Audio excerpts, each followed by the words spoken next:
નમસ્કાર, આપ જોઈ રહ્યા છો સ્પાર્ક ટુડે ન્યૂઝ। ધાર્મિક અને સામાજિક કાર્યો માટે કાર્યરત એવી પ્રેમજ્યોત સોસાયટીના ધર્મગુરુઓ અને કાર્યકર્તાઓ આજે પાલિકા દ્વારા ટ્રસ્ટની જમીન ગેરકાયદેસર રીતે પડાવી લેવાતી હોવાની આશંકા વચ્ચે આજે પાલિકામાં આવેદનપત્ર આપી રજૂઆત કરી હતી અને યોગ્ય મુદત ન મળે તો ભૂખ હડતાલ કરવાની ચીમકી પણ ઉચ્ચારી હતી। આવેદનમાં જણાવ્યા અનુસાર આ ટ્રસ્ટના માલિકની જમીન પર નગર રચના દ્વારા preliminary TP scheme Gorwa Karodiya 55 એ લાવી અમારા ટ્રસ્ટની જમીન ગેરકાયદેસર રીતે પડાવી લેવાનું જણાઈ આવતા અમારા દ્વારા નામદાર વડોદરા કોર્ટમાં અપીલ કરવામાં આવી હતી અને જો અપીલ નકારતા ઉપલી કોર્ટમાં જવાની અમારી તૈયારી છે, પરંતુ પાલિકા દ્વારા કોઈપણ જાતની નોટિસ આપ્યા વગર કાર્યવાહી કરવાનું જણાવવામાં આવ્યું છે અને અગાઉ પણ પાલિકા દ્વારા સંસ્થાના ગેટને તોડી પાડી ધર્મગુરુ પર બળ પ્રયોગ કરી નુકસાન પહોંચાડેલ છે તેવા આક્ષેપ પણ કરવામાં આવ્યા છે, જેથી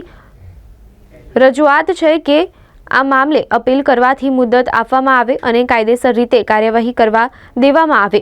જો યોગ્ય મુદત નહીં આપવામાં આવે તો ગાંધી ચિંધ્યા માર્ગે ભૂખ હડતાલ કરવામાં આવશે તેમ આવેદનપત્રમાં જણાવવામાં આવ્યું હતું।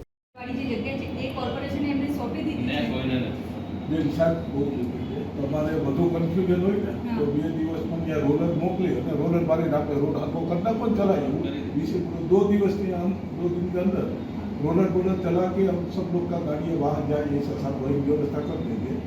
એટલે વાહન ગાડી કઈ જગ્યાએ જાય છે એમાં એવું હશે કે આ લોકોનો કોર્નર વાળો છે છે ને એટલે આ રોડ છે તો અહીંથી આ જે રોડ છે ને બંધ છે। હું ફાધર જિગ્નેશ છું। પ્રેમજ્યોત નામની મધુકર બ્રિજ પાસે જે સંસ્થા આવેલી છે એ ધાર્મિક સંસ્થા છે જ્યાં અમે ફાધરો ધાર્મિક કાર્ય અને સમાજ સેવાના કાર્યો કરી રહ્યા છે। અમારી સંસ્થાની જે જગ્યા છે, અમારી જે પ્રોપર્ટી છે એની મધ્યથી ટાઉન પ્લાનિંગના નામે અમારી જમીન હડપી લેવાનો જે કાર્યવાહી થઈ રહી છે એ બાબતની રજૂઆત કરવા માટે અમે અહીં આવ્યા છે। માર્ચ મહિનાની અંદર વડોદરા દબાણ શાખાના સભ્યો દ્વારા કોઈ પણ નોટિસ આપ્યા વગર અમારા ચર્ચના જે ગેટ છે અને એની દિવાલ છે એને તોડી પાડવામાં આવી હતી। અમે જ્યારે માંગણી કરતા અમને કોઈ કમિશનર સાહેબે પણ અમને પ્રોપર જવાબ ન આપતા અમે સિવિલ કોર્ટની અંદર અમારી અરજી પણ દાખલ કરી હતી। એ કોર્ટ કેસ ચાલતો હોવા છતાં કોર્પોરેશનના દબાણ શાખાના સભ્યો અને કમિશનરોએ હુકમ કરીને અમારી આ જગ્યાની જે ગેટ છે એ તોડી પાડ્યો હતો અને ફરીવાર તારીખ 23ના રોજ દબાણ શાખાના 5 સભ્યો અમારા ચર્ચના પ્રિમાઇસીસમાં બળજબરીથી આવ્યા। અંદર આવીને એમને ચર્ચનું અને અમારું કોઈ પરવાનગી વગર શૂટિંગ લેતા હતા અને સીધા અમને આવીને કહે છે કે 27 તારીખે આ રસ્તો ખુલ્લો તમારે કરવાનો છે અને અમે આવવાના છે। જ્યારે અમે નોટિસ માંગતા એઓએ અમને કોઈ પણ નોટિસ આપી નથી। આજ રોજ એટલે કે 27 તારીખના રોજ સવારે 11:30-12 વાગ્યાની આસપાસ ફરીવાર દબાણ શાખાની ટીમ ત્યાં આવી હતી અને એમણે અમારા ચર્ચનો જે મુખ્ય દ્વાર છે, ગેટ છે, ફેન્સિંગ કરેલું છે એ બધું તોડી પાડ્યું અને ફરીવાર અમે જ્યારે નોટિસ માગી ત્યારે અમને એવું કહેવામાં આવ્યું નોટિસ છે પણ જે ઓફિસમાં છે જે તમને 4 વાગ્યા પછી આપવામાં આવશે।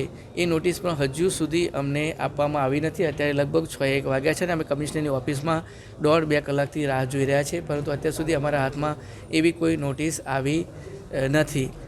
જ્યારે અમે કમિશનરને મળ્યા ત્યારે કમિશનરનો ફક્ત એક જ પ્રશ્ન છે કે આ ટીપીનો રસ્તો છે એ ખુલ્લો હોવો જોઈએ, આ ટીપીનો રસ્તો છે એ ખુલ્લો હોવો જોઈએ। અને બીજા એક અધિકારી હતા એમણે આ પ્રમાણે કહ્યું કે કાલે કોઈ આગ લાગે કશુંક થાય તો પછી એ વિભાગમાંથી કેમ ના એ લોકો આવે, એટલા માટે આ રસ્તોની જરૂર છે। પણ શું આ રસ્તાની જરૂર આ 2 ચર્ચ વચ્ચે અને એ પણ 9 મીટરનો રસ્તો? ઘણી બધી સોસાયટીઓ ઘણી બધી ગલીઓ છે એવી છે જ્યાં 5 મીટર 6 મીટરનો કે 4 મીટરનો પૂરતો રસ્તો નથી। તો એ સોસાયટીઓમાં જ્યારે આગ લાગશે ત્યારે શું કોર્પોરેશન હેલિકોપ્ટર કે એ રીતે આગ બુઝાવવા જશે? ત્યાં રસ્તાની જરૂર નથી કે આ બંને ચર્ચ વચ્ચે જ આગ લાગવાની છે ને આ બંને ચર્ચ વચ્ચે જ એમને આગ બુઝાવવાની જરૂર પડવાની છે?